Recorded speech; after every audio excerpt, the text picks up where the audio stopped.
Hey everyone, welcome back to Rhythm Railroad. This is update number 19 of my HO scale layout. I've had to pump the brakes a little bit because I'm back at school. I'm a teacher and I'm working once again in the building. And so, obviously the planning has been very different ever since COVID hit. And especially now that everything is completely changed. So I'm spending some time after school hours planning ahead and making sure I can still have a curriculum. So I've had to pump the brakes a little bit, but I have done some work on the layout here and there. The other thing that slowed me down is that microengineering is a little behind apparently with producing track. So I've ordered flex track that has not arrived, and I ordered it probably back in May, and a second order in July, thinking that other store had it in stock, but they didn't. So I'm waiting for a ton of flex track that I need to complete not only the sidings, but also the third loop, which is the third level, which is my return loop.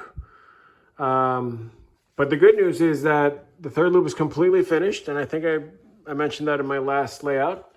So I'm able to fully run the train all the way up from staging and then all the way back down to staging with a connecting point right here. This is my reverse, well, I guess my turnout that dictates where the reversing section is going to be.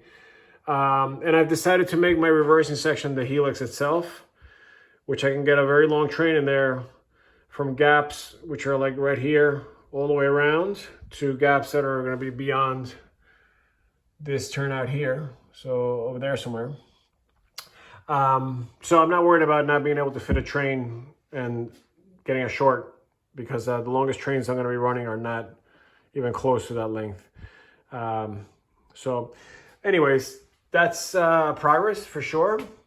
But I did get cork roadbed on all of my third level, which goes all the way around the room on that side of the wall and then comes around through here and then back to where I just showed you. So everything has got cork on it. I did get a little track that I had left over up until the window there. Let's see if I can zoom in. And then I did get a little further here. I was up to here on the last video, and I continued past the bridge, which I wanted to test. I was very preoccupied with this, and I got up to right there.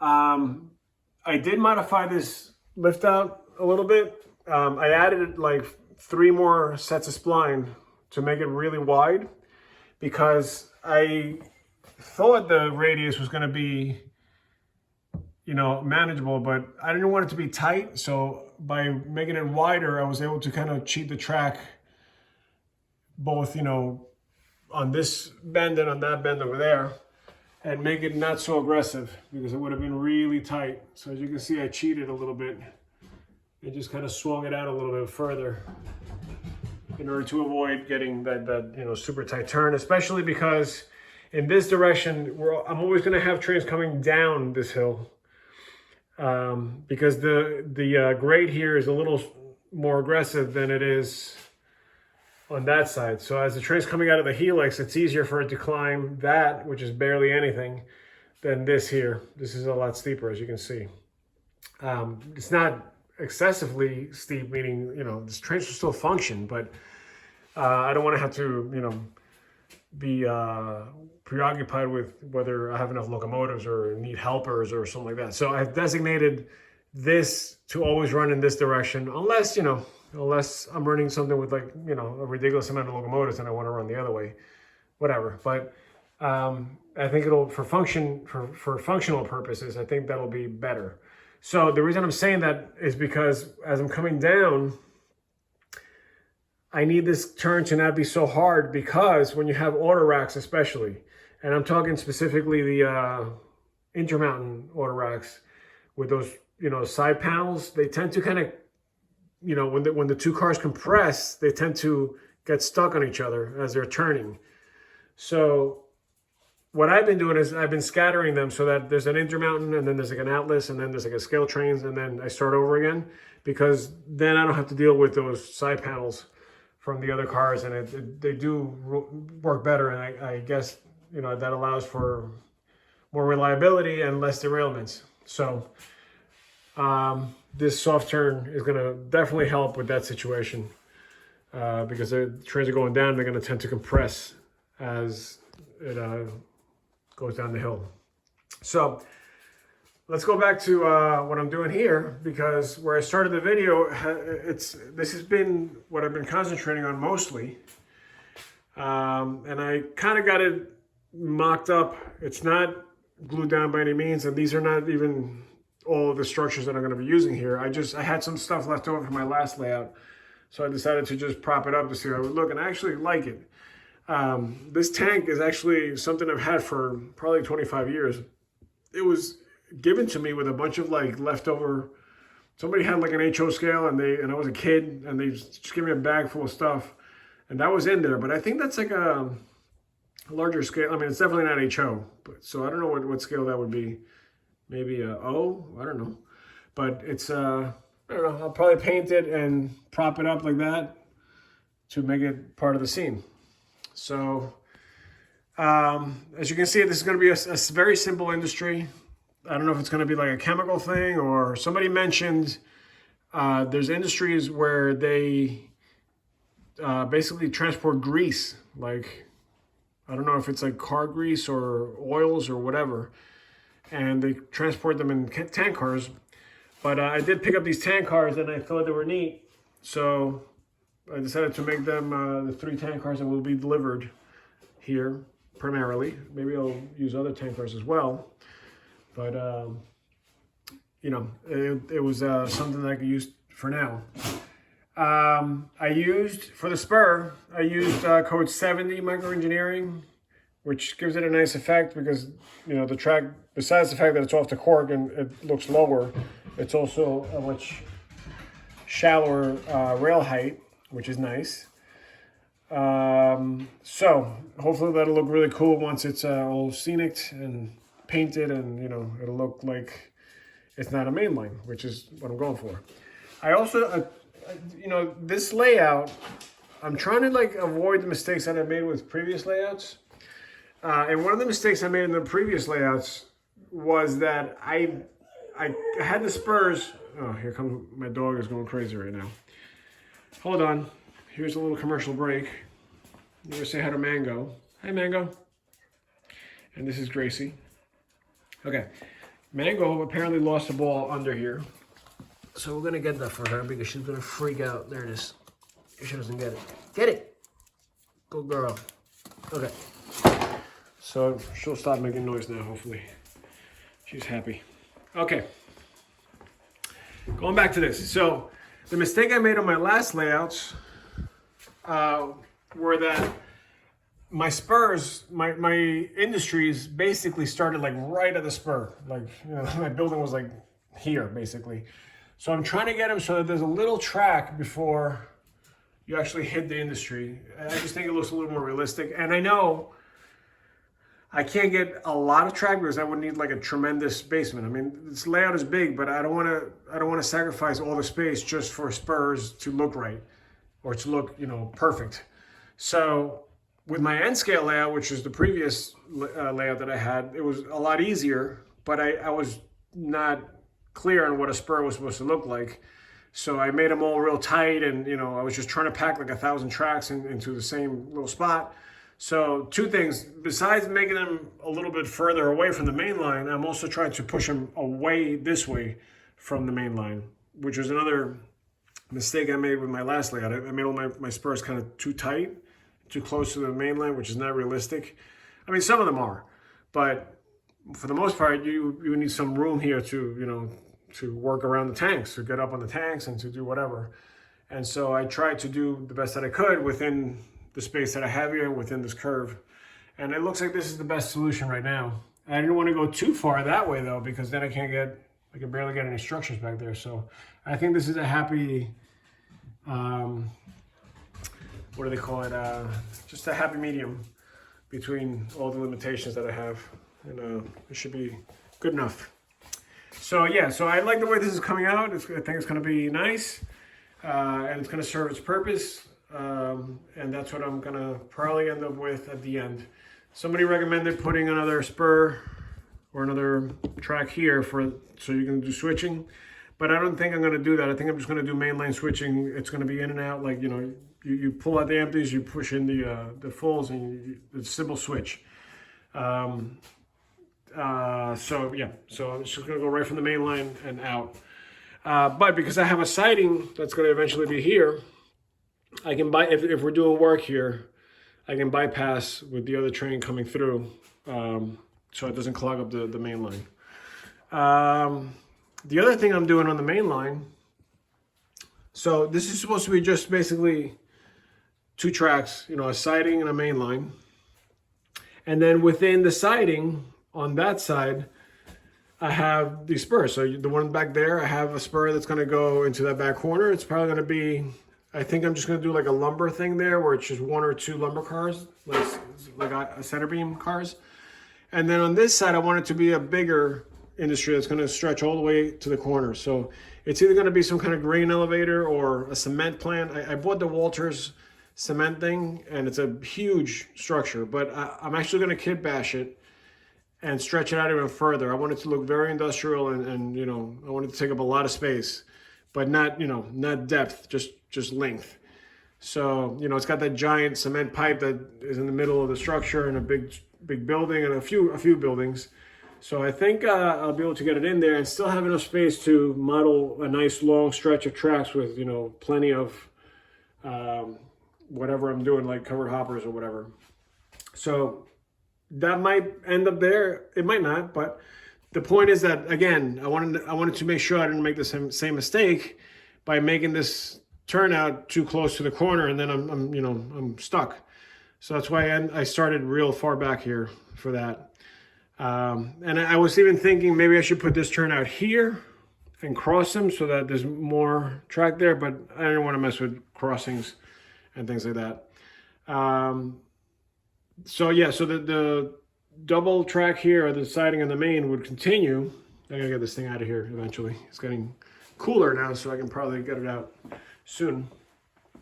And as we can continue here, what's gonna happen is the industry is now flipped to this side, because, you know, they were on that track, on the outer track, all, you know, on that part of the layout. And now once I get to this corner here, all my industries are going to sit on this. So there's going to be like maybe 2 or 3 here. And this, I want it to be more like where there's a switcher and you know, cars get dropped off, and then the switcher comes in and places and spots everything. So maybe some box cars, maybe some tank cars or whatever, flat cars. I don't know. We'll see what I end up with and how much space I can actually do. I was even thinking of doing like a road, you know, that where the track has to come across. I just love the way that looks when there's a road and the track goes across the road to get to the industry, something like that. And I might even do some open faced like buildings so that you can see what's going on inside the building. I'm messing around with that. We'll see how this ends up. But anyways, the point is that all the industries would end on this side, because I wanted to make the back here more like a hill, or like, you know, just trees and stuff. I might put some flat buildings back there just to make it look more industrial, and maybe even put like a backdrop with other buildings behind it, so it looks like it's, you know, buildings all the way back. But the main thing that I tried to achieve is that all the industries on this side were on the other track, were off this side, the siding, rather than the main line. So again, if there's work being done here and there's a train on this siding, then, you know, we can bypass on the outside as long as there's no work here. Now, that's actually what brings me to my next point. I lost a little sleep about that. And I seem to be repeating myself when I say I lose sleep, but I really do. I'm like up, you know, it's all spinning in my head at night, and I'm thinking of all these things, but I guess that's part of the hobby. That's what gets us excited about all this stuff. But I was thinking, if all my industries on this section are on this side, that means that the line on that side is completely free and there's no interruption. But as it flips here, and now the sidings are on the industries are on that side, and this becomes the free line, meaning there's no interruptions. Even that one that's on that side. What I think I'm going to do is put a crossover right after this curve. So right here, I'm going to put some number 8s. This way they're nice and gentle, that are going to end up like this. So the line's actually going to cross over here. And what that allows me to do is, if I have work on this, if I'm doing work on the closer line, on the siding, because of this whole area here, there's going to be a train sitting here. And it's going to need some room to shove back that way. So it'll probably, end up stopping here somewhere and using this as kind of like the lead for those industries. So if there's a train coming on the other side, it can still go past that train and then jump over, so that if there's a train on this track trying to shove back into the big industry, now I'm crossing over and avoiding that traffic. And that lead is actually very long, because it can go even up to that facility there and use to go back and forth and shove back there. The industry in that corner is going to be small, so it doesn't matter. I'm not going to have a lot of traffic there anyway. There's probably a quick drop off or whatever, a pickup. And then so, now I have the possibility both in that direction and in this direction to avoid any kind of major work that's going on here, because of the way things are oriented. But before, I was kind of stuck, because, if I went one way, yes, I could bypass, but what if there was work going on in this industry and in these industries? Now I had no way to get around this. So again, if I'm going in the reverse direction, meaning this way, and there's work going on, on that far track, I can cross over here, because this would be the back of the train for there, and then be free of anything potentially happening on this side and bypass it and keep going. So, and that adds a little more interest to the dispatcher or the dispatcher's job to figure out what to do there. So obviously I'd have to throw some signals up there and some CTCs, some tortoises to control that. But I still have room on my DS64s to automate those through JMRI. So they could definitely be controlled through a CTC situation. So that's my other situation that I've been working on. The other thing is that I was, like I mentioned, I'm doing the third level here as a return loop. But what I was going to do originally was, once the trains got up here, I was going to stack them, meaning I was going to run them all the way to the end. And then, there would be a signal over there that the train would stop to give any incoming trains clearance. But I could probably stack 3 or 4 trains. I could do one back there that would reach about there. Then I could do another one here. Then I could do another one here. And they would just all be stacked up. The only thing I didn't like about that is that you had no choice then to switch trains once you got up here. So let's say a train came in and it was waiting, it's at the front of the line. It's waiting all the way over there to come back down the helix. But I want to take this train that's coming up now down first, and I want the other one to wait. I can't, there's no way for me to pass that train. So I decided that one siding would fix that, one long siding, and I could stack trains on the long siding as well. So what I started working on now is putting a turnout here where it would open up into a double main here, or siding and a main, and then follow it all the way to that, basically to the next window. So it would be a tremendous siding, which I could use for staging, and I could throw a crossover in the middle somewhere if I want to have a train waiting here and have a train waiting there, and then I could, same thing with the other ones. The only thing I didn't want was a lot of turnouts up there, because it's potentially problematic since it's so high up. So I don't want to have to be reaching in there to to do things. So I wanted to keep it kind of clean and simple up there. And then as I started building, so I'm obviously I have to bring the homosode out to create this space for that second track, and I did start that. It's I'm working on it right now. This is the first layer. But as I started doing it, what I said was, let me make this a little bit more interesting. Let me pretend like that this is based on a hillside. So I'm going to make the siding actually a little bit lower. And I'm talking just, at most a 1/4 inch lower. But what that's going to allow me to do is that as the train gets lower, it gives you a better sight line for the train that's higher in the back. Because what I was thinking was, let's say I have a train sitting here and then another train behind it. I can barely see it because this is kind of high.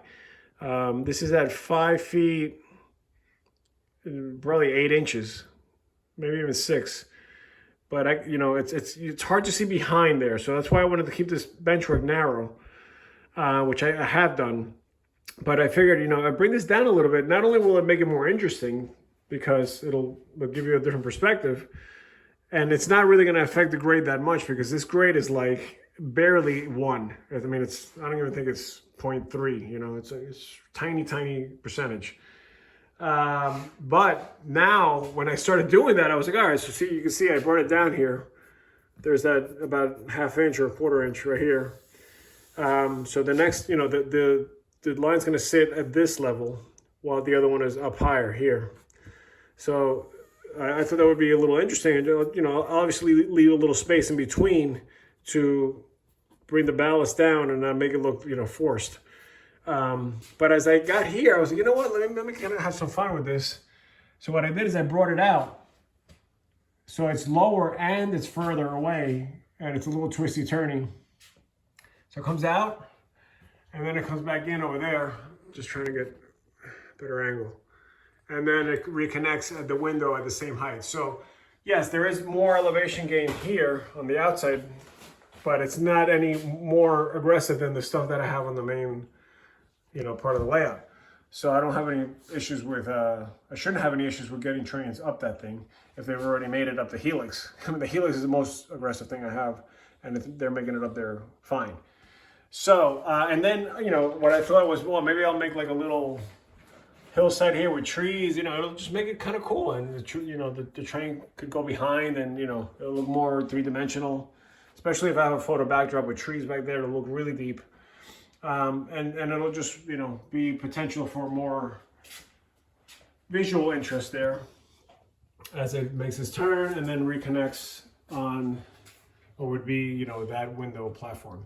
Now I'm choosing to do the turnout on these boxes that I built for the windows because I feel like it's easier to just get the tortoise machines into the wood and hold them there firmly than it is for these things. When you have a turnout tortoise machine on the Homosote, you're dealing with a lot of depth instead of just a plywood. So I have a mechanism, but you got to turn the thing sideways. You got to build a mount. You got to build a tube that then gets the pin up there, and there's a bend. It's a lot more involved than just putting a traditional pin going up right on the plywood and it just moves side to side. So I'm going with that. The only thing that's going to be tricky is that I'm going to have some kind of wire transfer, to get the tortoise machine wires over. But I can do that with Ethernet wire really easily, and it doesn't take up a lot of space. A Cat6 wire. So that's all right. This is third level progress. As you can see, just by showing you, I've tried to get all these corners with the Masonite board figured out, because I figure if I have the corners done, everything else is easy.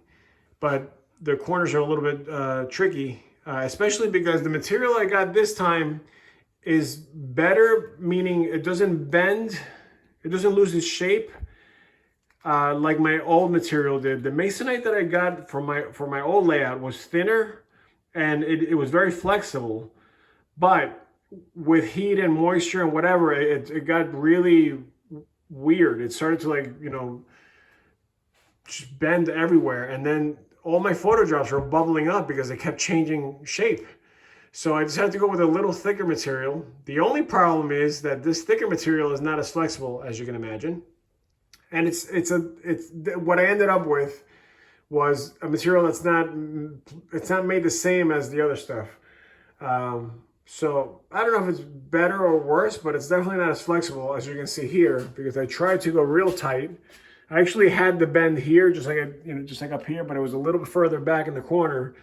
And it was like that for 24 hours. And then I came down to the basement and it popped right in the center. It just went pop. and just, just couldn't handle it. So either I'm going to create some kind of stabilizing pieces in the back so that it can't give out, if it decides that it wants to crack, or I'm just not going to go as hard in the corner. Now, the thing is that I wanted as much space as possible here because, like I mentioned, this is where that big industry is going to go. So I need depth. So I was trying to really push back that corner.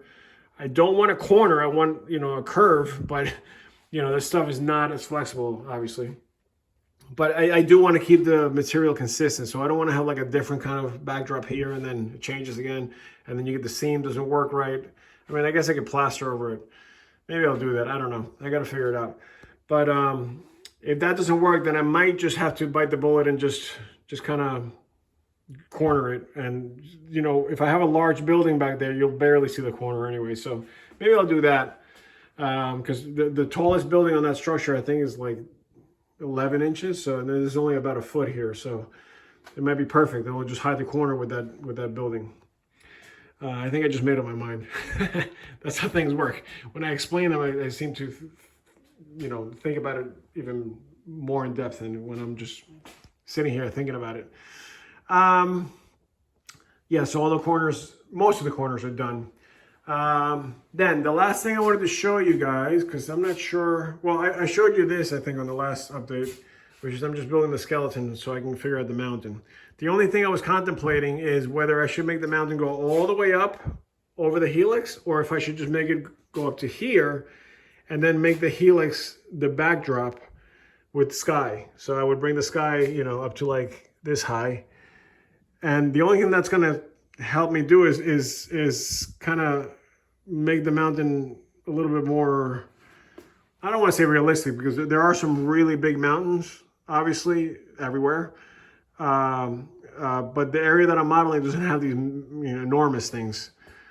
But again, it doesn't matter. It's, the more and more I get into the layout, the more I'm starting to realize that I'm getting stuck, because I'm thinking of the area that I'm modeling and I'm like, I don't know if I want to, things aren't lining up the way the prototype is. So, instead of undoing things to match the prototype, I'd rather just break the rules and still loosely, get the point that, CP and NS ran on one line and CSX and NS ran on the other line. But even with the yard, like I'm trying to figure out the yard situation, because I only have space for one big yard and the other one's going to be a transfer yard, which is going to be here. So I want both railroads to be able to access the same yard. So I'm going to break the rules. I'm going to say, well, in this operating session, in order for you to get to the yard, you have to go into CSX territory, pick up your train, and then bring it back to CP territory. And then, speaking of the yards, this upper yard here, which is going to be more like a transfer yard, I set it up with the turnouts and everything, so it's going to come out of here. I got to build benchwork here. But the thing is that if I build a double-ended yard, then by the time I get past all the turnouts and open up to whatever it is, 5 tracks or whatever, I'm going to be like here already. So this doesn't allow me to get that many cars, because then I have to start again with turnouts around here somewhere to close it up again and hook up to this.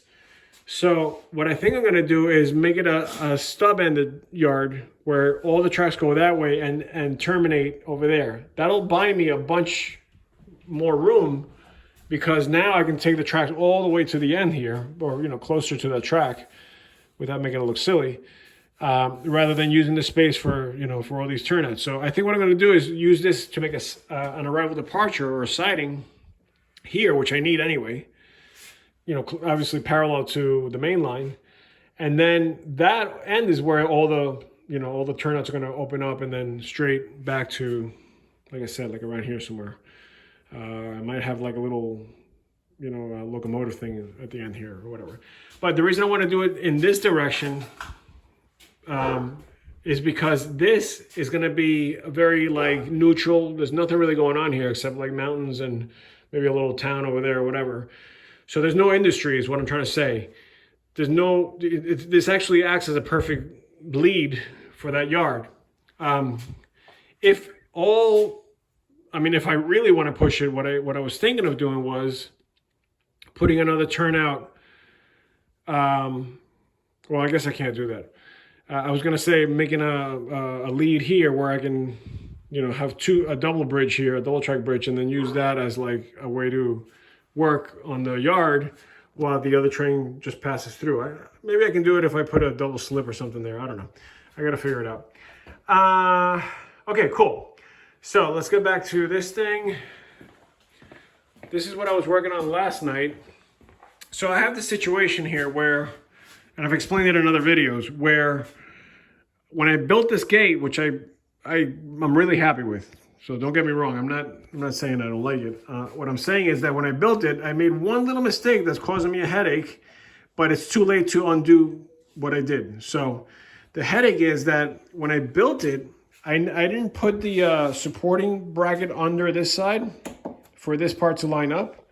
And then I built the second level, which is dependent on the main level to sit on, to then give this the appropriate height to match this. So I did that without that plate down there. And then when I got ready to lay track here, I was like, oh, that's not lining up. So I put the plate in because I forgot. And that pushed it up just a tiny bit. And it was enough to mess with this, obviously, because it pushed everything up. So then this got all out of whack. And it's not a big deal, but it's enough to derail trains because obviously it almost becomes amplified because of, the dependence of the lower part. So I came up with a few things that would fix it. One was I made this little, device, I guess, just out of an elbow joint, an elbow bracket, and or an L bracket, and these little things that have threaded inserts, and just soldered the whole thing together. And I put it here, and I had screws going through them that would allow me to push that way. There should be a video on that on my channel. And that would be enough just to kind of give it a little shove, because all I really need is this. That's it. Just a little tiny shove that gets the rail to line up. But what happened with that is that then I had to do it manually. I had to twist the screw, and then sometimes I would forget that I did that. So when my wife would come down here to open this up, what would happen is she would open it up, and that would still be pushed in, and it would completely it was like destroying this because it was, it was getting caught up, and then she would try to close it and the screws were too far in and it was like pushing it out. And I was like, it's going to get all warped and it's going to completely mess it up. So I had to make something that was kind of wife proof. So she wouldn't have to worry about it, because that's not fair that I can't be telling her that, oh, don't forget to turn the screw before you open the gate. Like, no, she wants to just get in here. So the gate works great, right? It opens up fully, so I can get it all the way out here. Let me just show you from the back here without stepping on my dog. So as you can see, there's, straight path in there. The gate opens up. It's built like a tank, so it's not like it's gonna, warp or anything. And I've left it like this for days, and it lines up beautifully once I close it. But and by the way, all my electronics are coming in for the Torx machines are coming in through Ethernet here. So I just basically took one of those wall switches, and hooked up all my wiring. And then from there, this way, if I need to unplug it, all I got to do is that. So it's so much easier. It just clicks right in. And there's enough slack so that I can open it up without a problem. It doesn't get caught up when I close. So when I close it, what happens is, I end up with the same situation.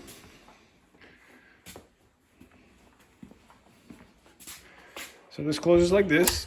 All my contact points are making, I can transfer the power over. And down here, same thing. I made the contact points like I showed you in previous videos. So everything's touching and it's communicating all the power through the gate.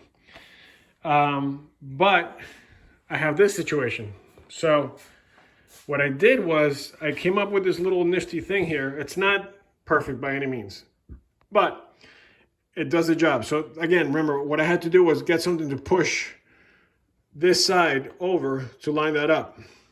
So I took a hinge, and this is still like, very, very much not a full, it's a work in progress. I took a hinge, which is this thing here, and I took another L bracket, a bigger one, so I have more surface area. And what I did was I screwed it on from this side with a piece of wood here, so it holds the bracket and the hinge in place. But the pin, I had to make it some kind of pivoting point. So I took the pin out and I just put a screw there for now. I got to get something that fits better because it's got a little wiggle to it. So I got to get something a little thicker. But I just shoved a really long screw in there. And then at the bottom, I just took another L bracket and affixed it to this. And this is the bottom of the screw. So that's what's creating the other part of the pivot point. So all this is staying together, except this. I gotta just glue this, or just attach it here somehow with this piece of wood. It's all holding it together. And then what I did is I put a spring here to pull it back to its original place, because again, when you open up the gate, this can't be like this because you'll get caught up on it again. So this pulls it back. Now, what I did to get this to push that way is that I drilled a hole here. And you see where that big, looks like a big pin? That's an actuator. That's an actuator that I had for my last layout. So it's sitting under the layout right there. And by using a double pull, double throw switch, I can reverse the polarity so that the actuator will go forward in one direction if you push it up. And then when you flip it, it'll pull back. So now when I do this, the pin pushes through, which then pushes the bench work and then aligns the track right there. Now, if it's a little bit out, it's going to be a little out right now because it's got this movement to it because of the hinge. But if it's out, I can adjust it through here. That brings it back a little bit, and this brings it forward a little bit. So there's always some kind of adjustment I can make for fine tuning. But the point is that when I hit that, I'm a lot closer than I was before. So that's all it takes. I'm still working on the kinks and trying to get this thing to work a lot better. But the point is that now when I need to open the gate, all I got to do is that, and it frees me up again. So now I can open the gate without a problem, and I'm fine. Oh, by the way, the reason why I wasn't lining up there before, let's just do that again, was because I never locked it, so it wasn't in place. So this latch here, you just heard it click in, locks it in, and then this up here is where, like I said before, where the power gets transmitted over. So this is all, this is all in place. That's lined up, and that helps everything here come into, the right alignment. So see, it's off right now. So let me just do this.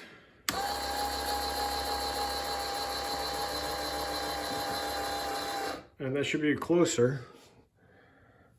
There you go. It's perfect, actually. So now when I roll my parser there, there's no derailment whatsoever. I'm going to release it. The spring pulls it back. And then I can open up my gate, like I said before. Just take the latch out. And there you go. So yeah, it's nice. Now I want to take it one step further and get it so that everything happens automatically. So I don't have to actually flip the switch, because then I'm back to square one. I got to remember to flip that switch down before I leave the layout. So what I want to do is get something so that when I turn the layout power on, this automatically turns on and pushes the gate in. And then when I turn the layout power off, it reverses itself. I don't know how I'm going to do that because I need power, obviously, to do both things. So I can do it one way, but then if I turn the power off, I can't reverse it. So if anybody has any ideas on what switches and how I would wire it, that would really be helpful. The other idea I had was to get one of those lever switches where when you make contact, it pushes the switch, and then when it releases, it flips, the polarity, and place it back here somewhere or under here somehow, so that when I move, when I go to lock the benchwork here, it activates that. And then when I unlock it, it deactivates it and then, you know, brings it back to where it needs to be in the open position. So the only thing with that though is that I would have to get the wiring either over the frame, the door frame, and into the actuator, or I would have to run it all the way around the entire room, which I don't want to do, to get it over here to this side. So again, if anybody has any advice on that, I was even thinking of using like sensors, like some kind of like, you know, infrared sensor or magnetic switches like they use in the garages. I'm doing research now, so I gotta figure it out. But yeah, I thought that would be a really good solution to make it automatic, and so that it's wife-proof, and I don't have any problems with just kind of, you know, opening the gate, swinging it open, closing it, and not have to worry about alignment or anything like that. So that kind of brings me to the end of my update. As usual, I probably missed a few things, so I apologize if I have to go back to those in the next update. But yeah, like I said, it's been a little difficult because I've been back and forth, and then I start something, then I have to stop, and then I forget where I was, so then I have to kind of like backtrack, and that's, you know, I'm sure everybody has felt that feeling, and then it slows everything down, because by the time you figure out where you left off, you're kind of back to square one already, or you lost a lot of time, and you know, you're messing with all that. So I'm gonna leave it there. This is the end of update number 19, and I'm looking forward to number 20, hopefully sooner than later. But I'm gonna leave you one last thing. I did weather this locomotive, this SD40-2 Bowser locomotive, which is beautiful. But I weathered it last night, and I'm really happy with how it came out. It has some rust on it. You know, I'm modeling a modern era here, so this would be considered older. So I made it look, you know, a little banged up with rust and a lot of dust, and you know, some stains from the gas tank there, you know. So, but I'm really happy with how that came out. I didn't want to go crazy. I know some CP rail locomotives have a lot of soot on top, but I didn't want to go too crazy because I feel like then it's a distraction. But you can see there's some rust there on the seams, and the rust, the soot, you know, maybe they ran this locomotive in this direction a lot, so most of the soot's in the back, and it's just a little bit there from when they were reversing. So yeah, I'm happy with the way that came out, and just looking forward to doing more. I don't have a